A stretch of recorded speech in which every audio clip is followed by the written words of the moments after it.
Many thanks to Kemi and Rachel for that last session. Right, I am now all that's standing between you, the beautiful sunshine, and probably the pub. So I will be brief. It's always a privilege to be part of this day and recognise our incredible and truly unique global network. And we are delighted to have around 35 of our global members with us in attendance today, from Ecuador to Athens to South Africa. Thank you very much. Tell that bit was ad-libbed. Our global annual conference is an important moment to reflect on the last year, but primarily to look ahead.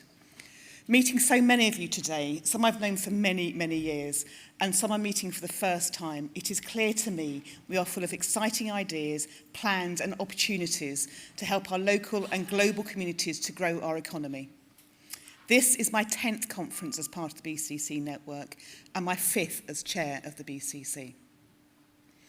It's a source of great pride to hold this role, and I welcome the numerous opportunities I have to visit chambers and businesses across the country and beyond.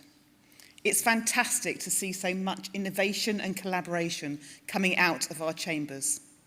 For instance, last year, we had a 70-strong business delegation led by a chamber network in Dubai and Abu Dhabi attend COP28 in Dubai.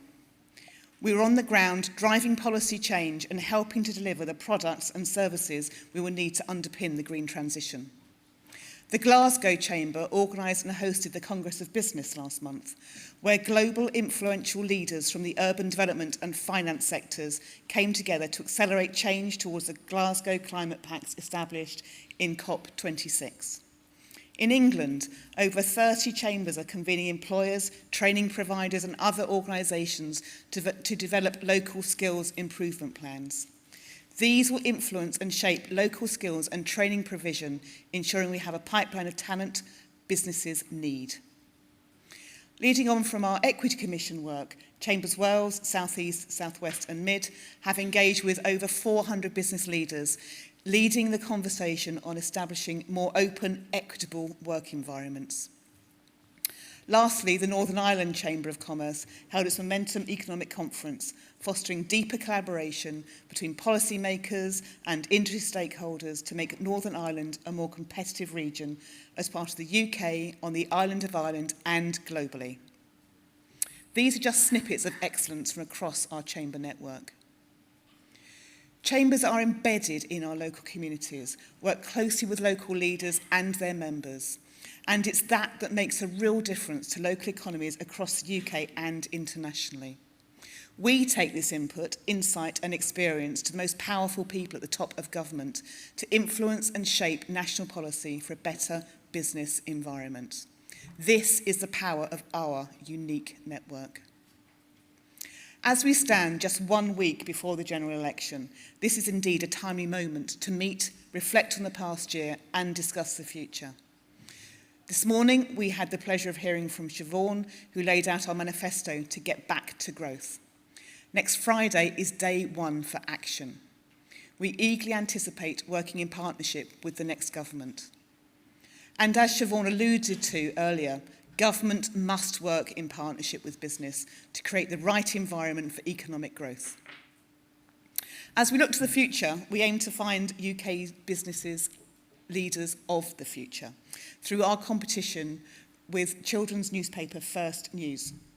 It was fantastic to see huge interest in our competition, with children up to the age of 15 asked to submit their business ideas and innovations for the future. I'm pleased to announce the winners. They are, for a greener planet, Liberty, who is age 13, who suggested Earth Bar, a healthy chocolate with a biodegradable seed paper wrapper that is plantable and blooms surprise flowers. On jobs and skills, Navi, who's age 11, who proposed specialised apps and centres where support could be offered by volunteers seeking work experience to help enable disadvantaged children meet educational benchmarks. On online safety, Patrick, age 14, proposed secure safety certification, which would make online safety a greater reality for Year 11s. The scheme would involve a course run in school, a unique ID for accessing web services, and a quality mark for websites that require ID to get cheaper goods.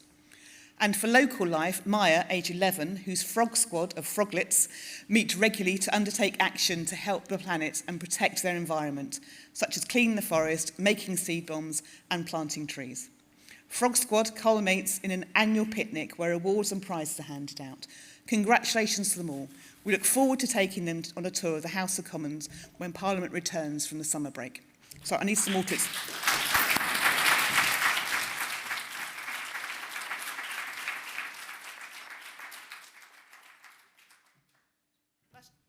That's your fault. I've been talking too much to everybody.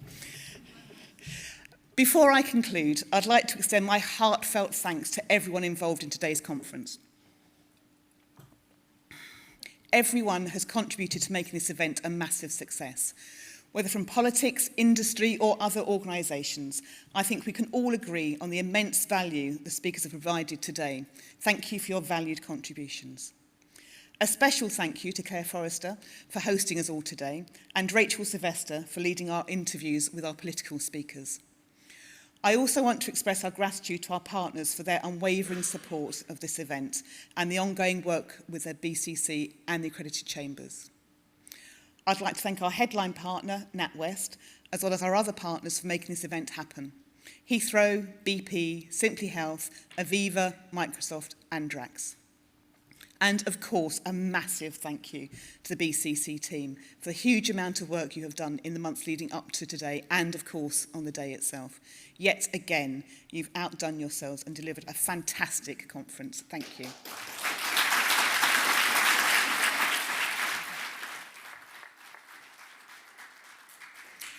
Over the course of the last few days, I've met with delegates from 35 global chambers and so many of you from our UK network. I am fully aware of the costs involved by financially and in time out from your busy schedules to travel and come and join us today. This could not, as they say, happen without you. Thank you. The political environment should soon settle, but what will be consistent is the tireless work of the British Chambers of Commerce on your behalf. With your support, we will collectively keep setting the agenda for politicians and ensure the best possible conditions for you to focus on building and growing your businesses. I hope wherever you are based, in the UK or overseas, your local chamber can count on your support.